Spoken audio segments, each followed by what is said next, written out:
Alright, hi everyone. Going to take a look at another article here in the latest barrage of anti-selective school test articles coming out of the Sydney Morning Herald.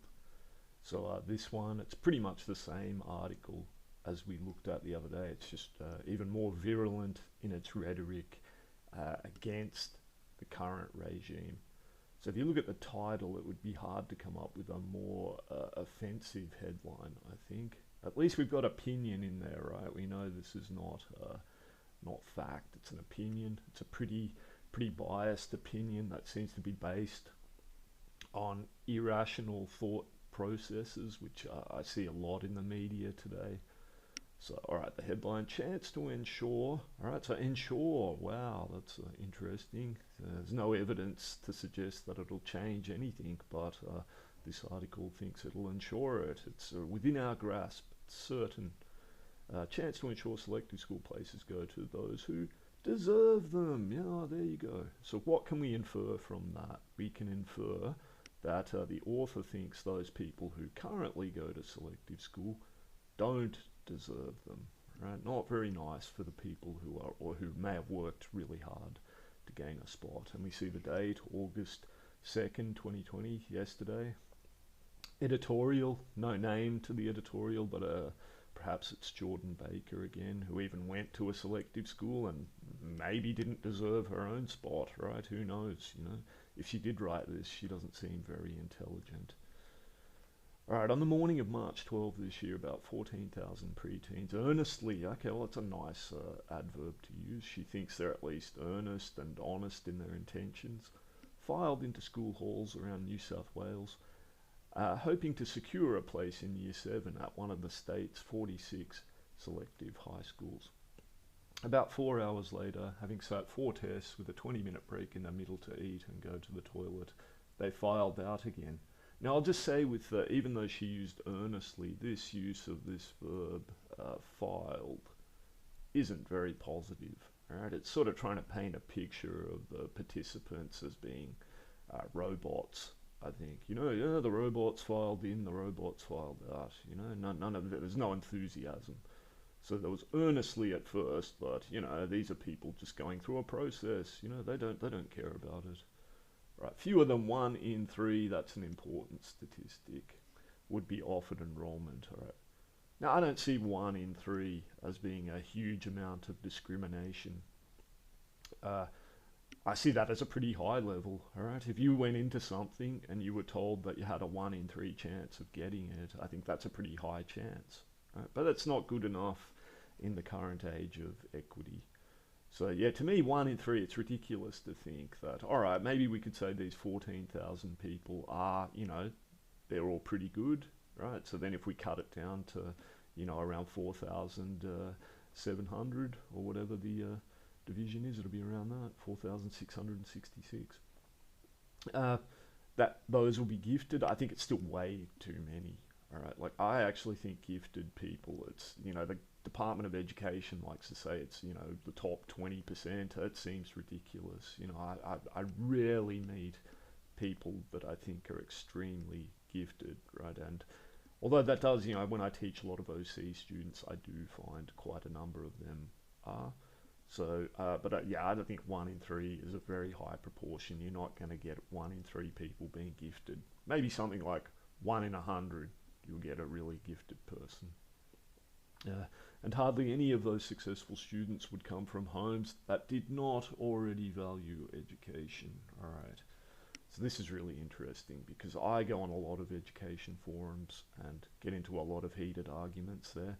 All right, I'll say things that I've observed to be true in my environment, tutoring in this context for around 10 years now. I'll say something like, the reason there are so many Asian students in selective schools is because Asian culture really values education above all else. Right, seemingly an innocuous statement that would be hard to successfully refute. But people get very angry with me, they become very hostile towards me, full of enmity and animosity, and they'll say to me, no, that's an outright lie and you're perpetuating a myth. And they say Asian people don't care more. That's just what the media tells us, right? And then they'll even go on to saying they're not even better at maths. They just study so hard that they learn methods that help them to succeed in these tests and actually know better. And those people will get lots and lots of likes, right, on their posts. You know, and it'll be obviously someone who's not Asian saying that, right? And, you know, my post sort of gets a couple of likes, you know, from some people who, you know, realize they've lived through the context. They realize that Asian families tend to sacrifice a lot in order for their children to have a chance to succeed academically. But because that makes other people feel guilty, they don't want to accept that because they're putting their time, their money into something else, right? They're not aware of something called opportunity cost, right, which is a very basic economic principle. That means when you're taking one opportunity, you're sacrificing the chance to take other opportunities, right? So if you're investing in education, yeah, you might not be as good at sport as some other cultures, which you can even see that happens. But no one complains about sports being dominated by certain cultures because for some reason it's not as important as education. And that again seems a paradoxical argument because then if it's not as important, why are you investing in it? Do you see? But yeah, people don't like to consider those processes. So all right, we can infer again that the ones who are getting in, they come from homes that do value education, even though I've said that in the past and people have told me, no, that's rubbish, you're a liar, you know, you're a racist, etc. So we have to figure out how to get students in from homes that don't already value education. All right, that's a fair enough premise. I think we could all agree that would be good to get those students in. All right, let's go down. Lots of pictures of students sitting the test. Right, that is the key problem with the selective high schools test in New South Wales. It is not identifying the students with the most potential. All right, well, I don't know. How are they quantifying who has the most potential here? All right, it just seems a very subjective statement. Girls, yeah, you can always sense something of an agenda concerning girls here. And students from more disadvantaged backgrounds are less likely to secure a place at a selective school, an independent review found in 2018. And the test has also proved too easy. Yeah, that's that laughable statement again. I discussed that with some of my students. You know, we talked about the cognitive dissonance of how, you know, these same people will be saying NAPLAN is too hard and they don't want their children to sit that. But then they'll be saying selective is too easy. And many of my students were smart enough to realize, oh, they're just saying that because it's Asian kids getting in. It's the sour grapes fable, right? It's like, oh, I didn't get in. That means it was too easy, right? For some reason, they were able to, you know, they were able to find a loophole in the system. If it was harder, my child would get in, right? Which is just nonsense, I think. Right, the questions I've struggled to differentiate between the bright and the very bright students. So we had a good discussion about that, my students and I. So yeah, they were able to infer that they're being called bright. They're not the very bright students. Right? Even though I have a couple of students that right now that I'd class as brilliant. Right, I have one student at the moment. He got 18 out of 20 in OC English last year, when most students got around 8 or 9, and he's just a brilliant thinker. Like everything, you know, discussing these articles with him, he sees all of the porous arguments on display straight away. He can cut them to ribbons, right? If you were to meet this person and debate them, you know, you would see this, you know, very callow-looking little boy. You know, he would just cut this author to shreds, right? Not that she would. I probably shouldn't say she because I'm assuming that it's Jordan Baker. So I'll say, not that they would acknowledge it, right? They would be like, how can this little boy know anything? Yeah, it's because this little boy's IQ, you know, is way, way higher than yours. And, you know, by me exposing him to these articles, like as soon as they read, that student like this reads this article, he's just like, this doesn't make sense. And I'm like, yeah, I know. And you have to be aware this is the way the world's heading. The government's decision this week to order a new digital test goes some way, Okay, I don't know why it goes some way. All right, we have no evidence to say that it's going to change anything. To leveling, why does it level the playing field? Right, I don't understand that. Wouldn't we infer that people who are not interested in education, they might not even have a computer, right? So why are children who are now going to be able to do it digitally, and why are they going to suddenly be better in this context? And gives the government a chance to better identify, right? So it hasn't been well identified thus far. The students who will get the most, so the current students not getting anything out of it, out of an education at a selective high school. This part I find really confusing. Contribute to the nation in return. So it seems you are now stripped of your individual freedom, your liberty, to do whatever you want to do. You must contribute to the nation in return, right? That's so I think if they were to mandate that of citizens, right, perhaps every student who now goes to public selective school might want to go to private school, I think, where they're not going to say that to them, where they're going to say, you can use this knowledge to do whatever you want, right? Why do you have to contribute to the nation in return?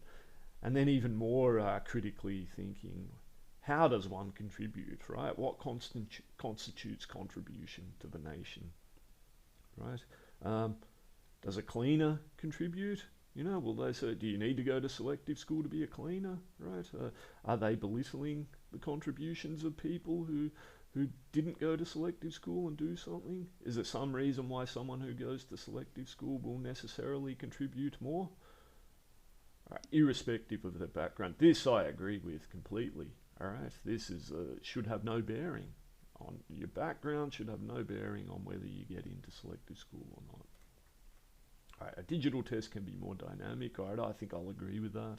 It'll give you more scope, more variance in more variation in question styles.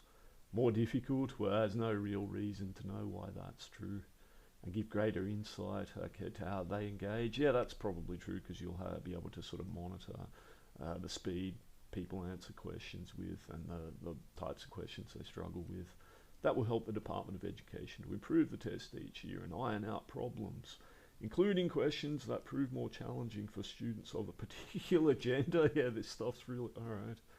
So what are we going to do? We're going to say, all right, we have this evidence that girls struggled more with maths than boys, and boys struggled more with English than girls, right? Let's get rid of maths and English, right?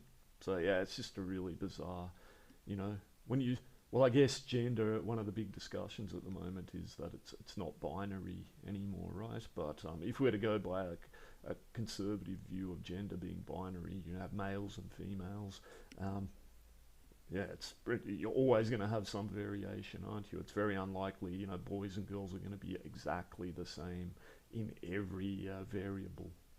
All right, or cultural background. Wow, that's a widespread one, isn't it? All right. So let's say instead of cultural background, let's say Asian students, more challenging for students. All right. So let's say non-Asian, then yeah, maths might be more challenging. So yeah, we have to get rid of those questions. The test will no longer be carried out by ASA, which has run it for the past 32 years. Cambridge will take over. Will be delivered by Janison. Yeah, not for profit. Yeah, that's a bizarre euphemism that a lot of companies use now, where yeah, everything's not for profit, even though they're charging you, $5.5 million for it. That is part of the University of Cambridge. A world leader. Yeah, how's it measured, right? Cambridge and Oxford, all those sort of bastions of higher learning are not what they once were, all right? They've become susceptible to this, the wave of social justice that is overtaking the world at the moment. So you often see professors from Cambridge and Oxford just saying ridiculous things, like in this article, that are based around feeling good but have no factual evidence behind them at all. Making it an ideal candidate, yeah, well, they're glowing in praise of this candidate to transform a test that are criticised as one. And there you get to the key word, coached. Yeah, you don't want a child to be coached. All right, and again, just looking at this disparaging view of coaching that it permeates through every single article. what's wrong with someone who's more experienced, who knows more about something, helping someone to learn how to do something? I don't understand what's wrong with that, right? Because they put it under this coaching label. It's like, nah, it's always bad, right? It's not teaching, it's coaching, right? And there's some subtle delineation there, you know? It's like teaching's wonderful, coaching's bad, right? Except, you know, if you were to go into a lot of schools, particularly primary schools, and you see some of the teaching of maths that goes on, you'll be quite shocked. I think in particular Asian parents will be shocked at how low the level is, and how that's what Western society has embraced of late, of saying that anyone can do anything. So, you know, anyone who wants to be a teacher can be. All right. Um, you might be a little bit surprised to know that even though I went to OC and Selective as a child, I didn't go straight into teaching after high school, and I went into teaching at a later date. And I actually thought, before I went into teaching, I actually thought, because I'm quite a self-critical person, I thought, will I be smart enough to be an effective teacher, right? I worried about it. I worried about whether, you know, because I remembered what my teachers were like as a child. And so then I went into my degree, and I changed my view very quickly, because I quickly saw the other people who were going on to become teachers, right? And it's not all of them. I should point out it's not all of them, all right? There are some fantastic teachers out there.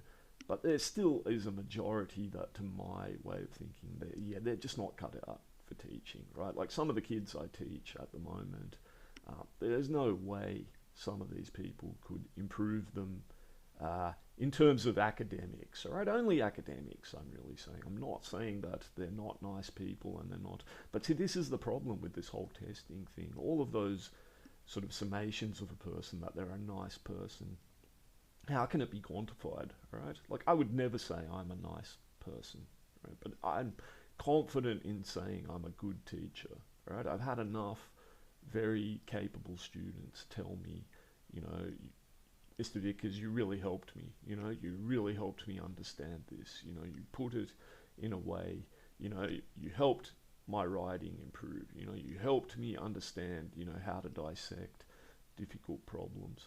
And a lot of these people, and say someone like the author of this article, I just don't think they're capable of that sort of critical thinking process, right? They think they are, for sure, but no one has ever held them to some stringent sort of test, you know, where they've said, okay, well, you know, look at this, you seem to be contradicting yourself here. And yeah, no one's ever held them to account for that. All right, the selective school test should not be about finding students who know the most, right? Wow.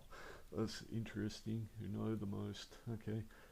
Or who know how to answer the questions because they have been taught how, right? So yeah, we can infer again, so it's just about finding these naturally brilliant people who can just do it, you know, under extreme time pressure, right? With no help from any outside sources. A test should be about finding students who have the greatest ability to learn in the years ahead, okay? So they can be stretched to their potential alongside like-minded classmates, regardless of their gender, background, parental ability either. So this is to pay for a private coaching college, yeah. And again, it's ridiculous, right? I've had many clients who, they're not wealthy people, right? They sacrifice a lot to send their children, to extend them beyond the normal school curriculum, right? You know, sometimes I have students there who say, oh, it's very cold at home at the moment, you know, because we can't afford heating, right? They actually sacrifice heating and things like that to pay to go to tutoring, right? And hear these stories all the time, right? I have a good friend who he went to Sydney Boys. He's of Chinese ethnicity, and he would tell me about his upbringing. And he would say, yeah, his family, they just ate bread, right? That's all they ate, bread, right? Because his parents were working menial, low-paying jobs, right?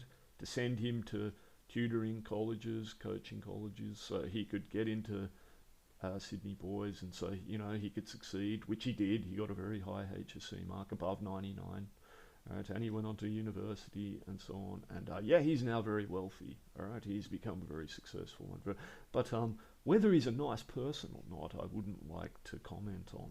All right, he's an interesting person for sure, you know, and he's succeeded by some metrics, but yeah, I wouldn't like to say whether he's a nice person or not. Right. Experts say an uncoachable test is a pipe dream. Yeah, I agree with that. Whatever they change it to, a smart person's going to be able to prepare for. But students will always benefit from. There's again this sort of misconception. I don't really make my students sit practice tests. It's like I can tell, you know, if a student's good or not, and so on. And you know, we spend more time discussing issues like this than just doing practice tests, which can reduce test anxiety. All right, so they're blaming that. Yeah, they might sort of say, "Oh, there's a, you know, a lot of other kids from other cultures getting really nervous about doing this test." Not surprising, really, since they're probably not being put under much stress in other circumstances. But the challenge for Cambridge assessments and Janison is to produce a test that addresses the inequities, yeah, that word, another variant of it, inequities, in the current model, and better identifies raw ability, alright, which obviously wouldn't equate to IQ. They wouldn't like to say raw ability is IQ. Of course, there is not much point having an equitable test if only children from more educated households sit it, yeah? And let's bring this into another perspective. When I was a child and I went to OC, all of the kids were from educated households, except me, right? I was the only one not.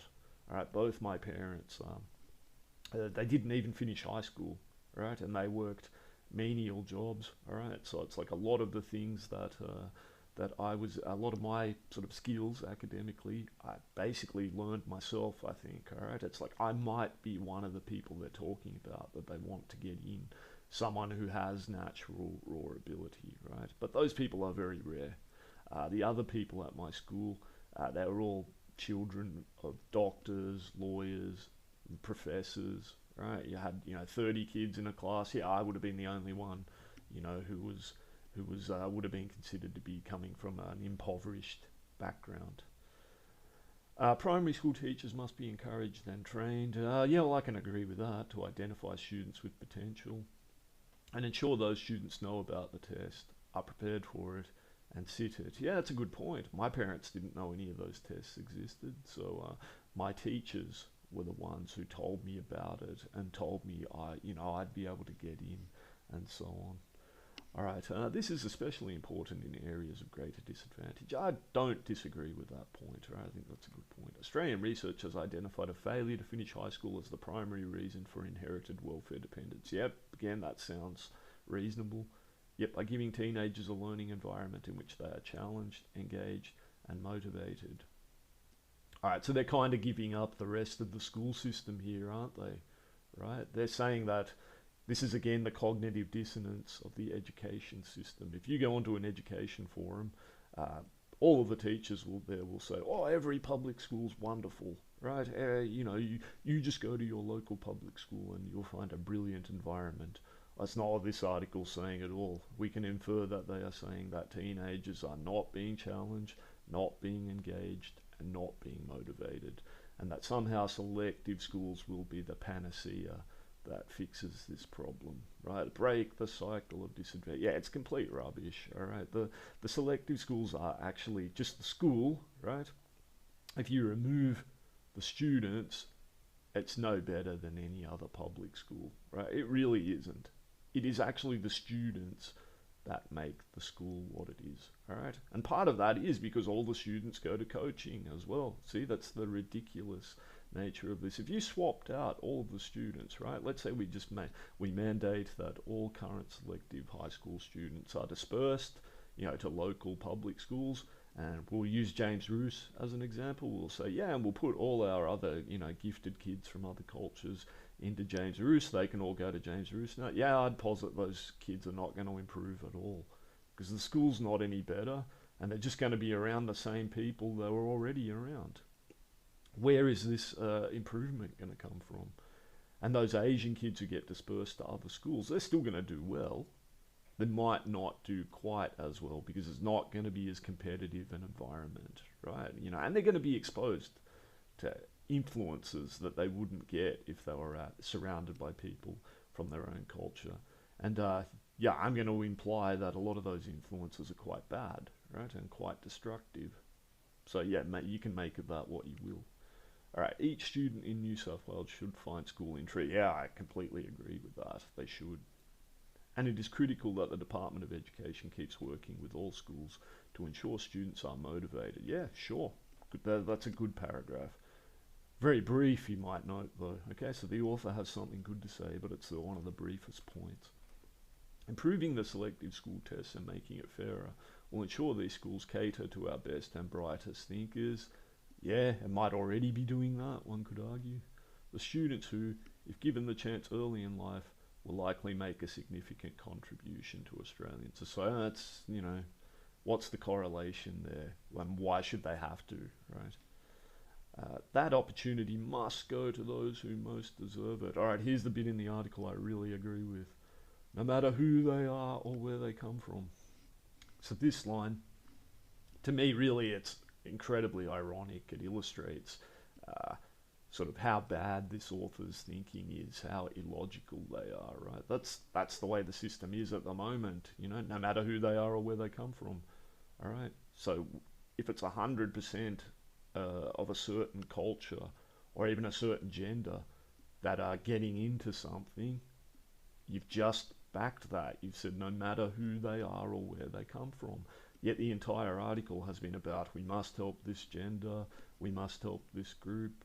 Okay, so yeah, contradictory thinking in the extreme. Right, now, so yeah, this article came out yesterday and I didn't get to discuss that with my students. It's even more denigrating of them than the previous articles, I think.